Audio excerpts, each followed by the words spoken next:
let's get to LeBron James. So LeBron James decides who really, outside of his crew, doesn't really have any friends. Which leads, obviously, to you and Stephen A. LeBron James, Stephen A. Smith, two of the most influential figures in the basketball world, now locked in a war of words, perspectives, and emotions that has become one of the most personal and polarizing media feuds in recent memory. This isn't just another case of sports analysts criticizing a superstar. It's deeper, messier, and more human. This is the story of how Stephen A. Smith's public critiques of LeBron James, especially regarding his son Bronny, have evolved into something many now believe has crossed a line.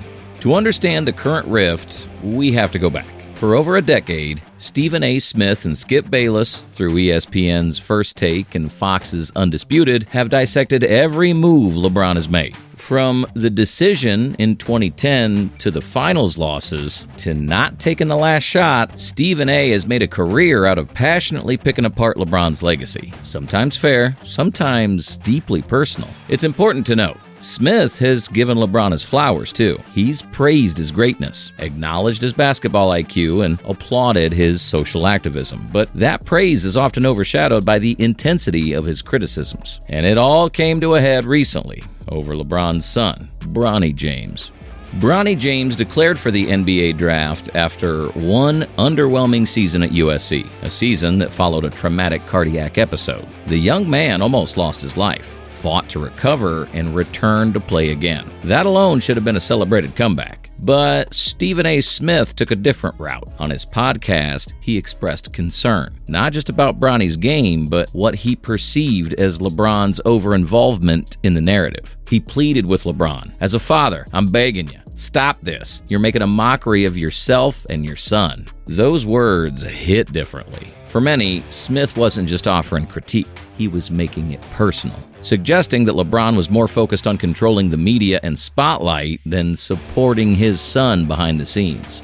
That didn't sit well with a number of NBA players and fans. Many came to LeBron's defense, stating that any father in his position would fiercely advocate for their child, especially one who survived a life-threatening event. Former players like Dwayne Wade and Carmelo Anthony hinted on social media that the criticism LeBron had crossed a line. Even active players, anonymously or not, voiced that Bronny had earned his shot and should be allowed to pursue his dream without his father's legacy being weaponized against him. They also pushed back on the idea that the bubble title, a point Smith and others frequently minimize, was somehow less valid. That was the toughest mental grind we've ever faced, one player said. You couldn't go home. No distractions, just pure basketball under emotional pressure, and LeBron delivered. This controversy has sparked wider debates, especially around nepotism and race. Critics argue that Bronny's only getting draft looks because he's LeBron's son. But others ask, why is nepotism frowned upon here when it's a long-standing tradition in other areas? Politics, Hollywood, even sports. Baseball families, coaching dynasties, front office legacies, all common. So why does it strike such a nerve when it involves a young black athlete? Many feel there's an undercurrent of racial double standards at play, that LeBron, a black father fiercely supporting his son, is being portrayed as manipulative or overbearing, while similar parental advocacy is applauded elsewhere.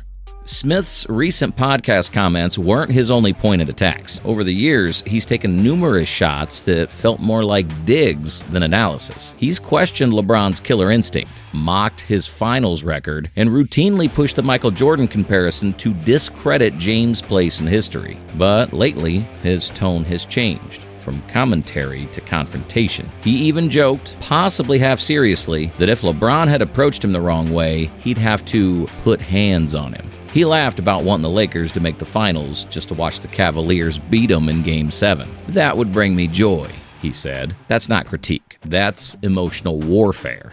LeBron has largely remained composed, but not silent. Through cryptic social posts and passive-aggressive remarks, it's clear he's aware of Smith's attacks. And when it comes to Bronny, LeBron has drawn a firm line. He's stated he'll do whatever it takes to support his son's dream, even hinting at playing alongside him, regardless of team. Is that media manipulation, or just a father doing what any of us would do?